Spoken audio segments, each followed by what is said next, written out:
Karena ini nuansanya seminar, maka saya punya pemikiran yang berbeda biar kesannya itu udah kong kali kong. Saya melihat bahwa kita ini sudah subjek bukan objek. Karena setahu saya santri-santri itu misalnya ngapalkan Alfiyah capek terus manfaatkan lihat sinetron. Jadi mereka itu alat untuk kita terhibur. Bukan kita diperalat sinetron tapi kita memperalat sinetron. Misalnya tadi beliau cerita bapak-bapak jadi korban karena ibu-ibu melihat bapak-bapak yang ganteng pakai jas uangnya banyak. Sebetulnya ibu-ibu juga jadi korban karena nggak secantik yang di TV. jadi ini penting saya ketahui. Begitu juga melihat Real Madrid misalnya. Kita ini kalau ngidolakan pemain lokal, kan datangkan pelatih, ngelatih itu mahal, bikin stadion mahal. Mendingan ngidolakan sudah jadi. Lagi-lagi mereka kita jadikan objek dari keinginan kita yang nggak mau repot-repot ya. Beli yang instan gitu. Jadi ini mungkin yang saya beda dengan beliau. Saya ini sering ketemu para dokter, para profesor di Jogja. Bahkan saya bikin komunitas grup diskusi kematian. Itu profesor-profesor yang mau mati itu sering diskusi sama saya. Kenapa ini penting? Karena mereka bilang gini, Pak Bahak, dunia ini pasti kita tinggalkan saja, perumusnya banyak. Masa kematian yang kita songsong nggak ada perumusnya gitu. Makanya kita bikin tim perumus kematian. Terus saya bilang, ini bedanya profesor sama intelektual. Kalau intelektual itu diskusikan yang profan, dunia itu profan, nanti habis. Kalau kematian itu abadi. Maka untuk orang jadi profesor seharusnya harus tahu tentang kematian. Dari provokasi ini banyak teman-teman diskusi kematian ini. Ini penting saya utarakan karena dunia apapun hebatnya seperti yang dipandang Mas Hakim bisa dibalik juga. Misalnya orang bilang Israel nggak bisa dikalahkan, sebetulnya hingga sekarang pun Palestina nggak bisa dikalahkan. Hebatnya apa Israel? Nyatanya tidak bisa menghilangkan Palestina, paling di Google dihapus itu saja.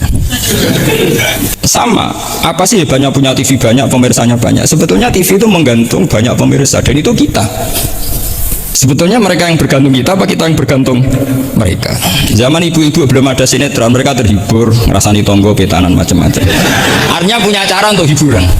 Lalu TV-TV ini menjadikan mereka objek untuk jadi kaya. Ini gimana supaya kita jadi kaya, mereka jadi pemirsa, jadi apa, macam-macam. Jadilah kita objek. Tapi karena kita orang pinter, ibu-ibu pinter, sebenarnya TV mereka subjek juga ibu-ibu. Delok bojone ra ganteng ya delok yang di TV kan gitu.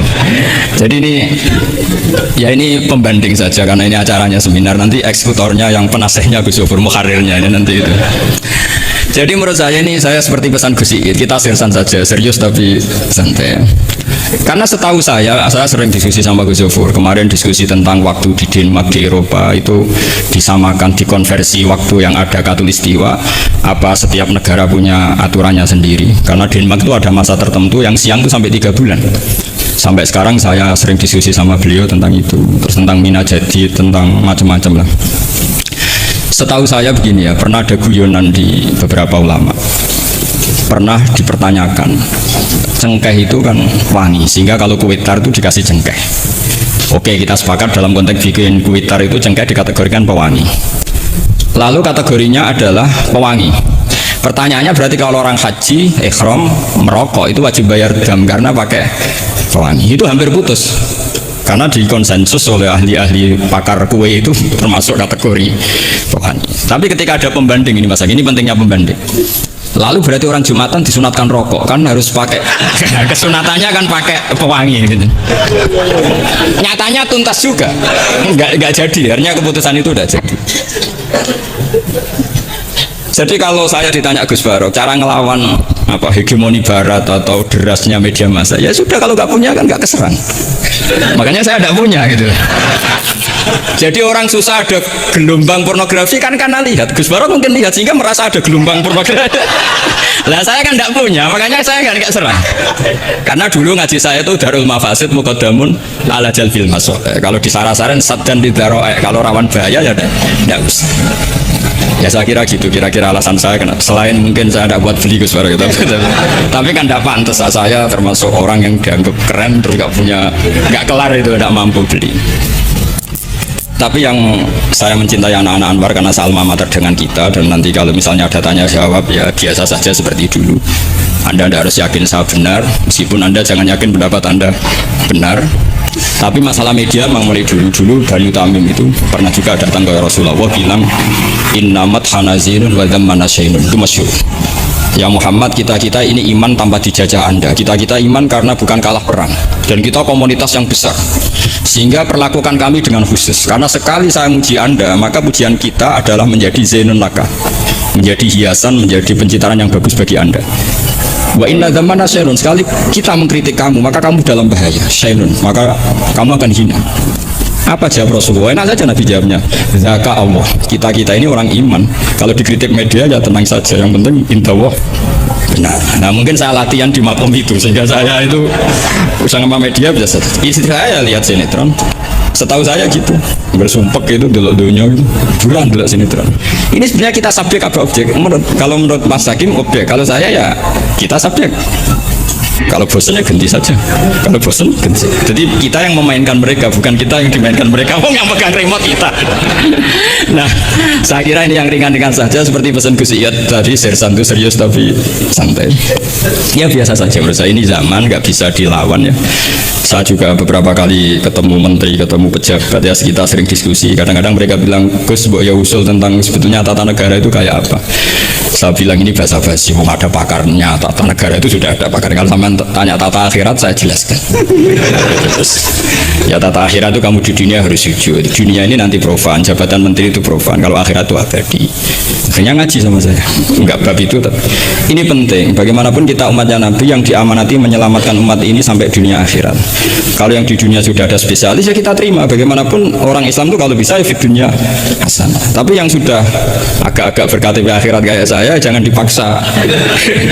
Ini penting ya, karena memang ayatnya wafil akhirati hasanah. Jadi kita tidak boleh hanya bicara kompetisi antar TV macam-macam. Kalau antar program pengajian mau saya, karena itu. Ya saya kira demikian, ini penting ya pembanding itu. Karena saya punya cerita ya, betapa Rasulullah SAW ini sangat-sangat akademik ya. Saya punya cerita agak serius. Setelah ini selesai, saya ini terakhir suara. Suatu saat ada seorang sahabat, ini yang disetujui atau diamini oleh para ahli tafsir. Dia perang gitu atau ditugaskan ke Nabi. Di kitab saya, sahabat itu namanya Muhallam bin Jassamah.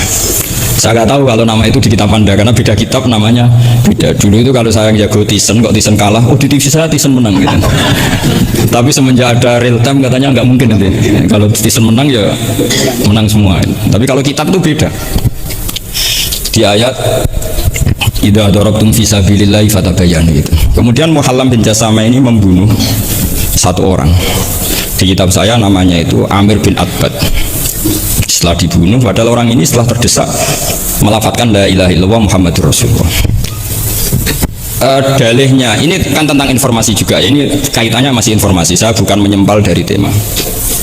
Ditanya sama Rasulullah, kenapa kamu tetap bunuh padahal dia sudah melafadzkan la ilaha illallah? Kata dia, innama qalaha muta'awidzan, dia melafadzkan itu karena muta'awidzan saja, ingin berlindung dari serangan kita. Kata Nabi masih ya Nabi itu kan nggak mudah terpancing emosi. Halla syakok ta'an batnik, bahwa kamu bedel ya, atau kamu bedah lah hatinya isinya kayak apa. Si Mulaham tadi masih balik loh, ya Rasulullah, lau syakak tubatnahu akun tu a'lamu ma fi qalbi. Kalau saya bedah, apa saya harus tahu apa isi hatinya? Kata Nabi, ya kamu tetap gak tahu, meskipun kamu bedah hatinya, kamu tetap gak tahu. Kenapa engkau nyuruh bedah ya Rasulullah? Wong akhirnya saya tetap gak tahu. Unik jawabannya Nabi itu.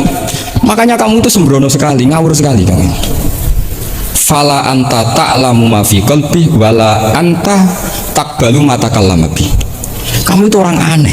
Tahu hatinya ndak akan tahu, tapi menerima omongan yang zahir juga gak mau. Terus mau kamu apa gitu? Kemudian orang ini itu dianggap punya kesalahan besar. Satu, bantah Nabi dan membunuh orang sing talafadhu bi kalimati la ilaha illallah. Akhirnya ketika dimakamkan itu lafadhul ardu, apa dimuntahkan oleh bumi sampai 3 kali. Terus Rasulullah ngendikan innal ardo taqbalu man huwa syarrun minhu walakinna wa wa'adzakum alla ta'udu.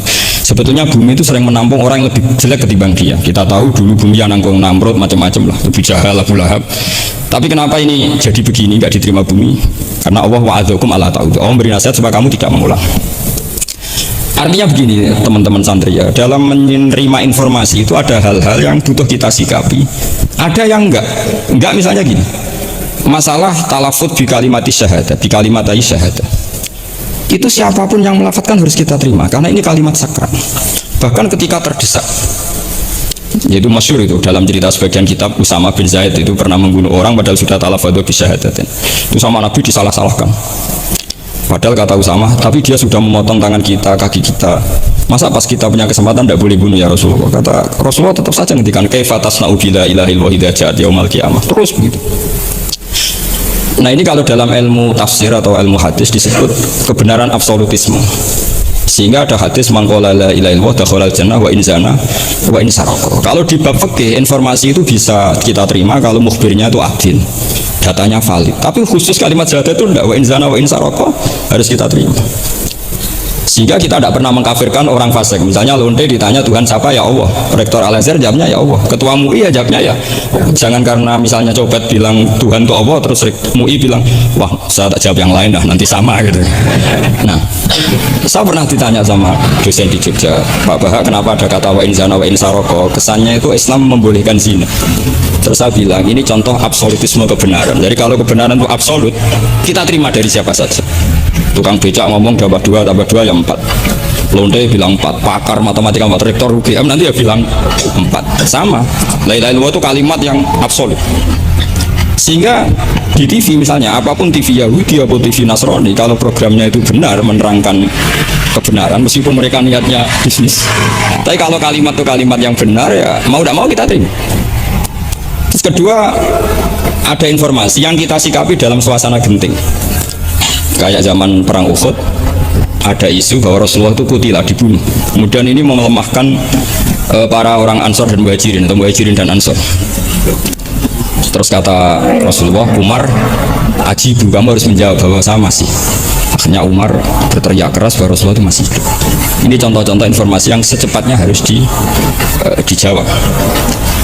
Terus ketiga, informasi yang nggak penting dijawab karena memang sudah hoax, sudah sampah. Misalnya gini, orang melihat di TV infotainment itu nggak pernah yakin kok benar apa enggak. Ibu-ibu itu butuh hiburan, melupakan suaminya, utangnya, macam-macam. Makanya saya bilang, ibu-ibu ini subjek, bukan objek. Jadi ini yang saya beda dengan Mas Hakim. Tentu saya punya sisi kesalahan karena saya juga nggak perlu akurat, karena ini tidak bidang saya. Tapi cukup jadi pembanding karena ini menyangkut harga diri Mas Hakim. Kesannya kalau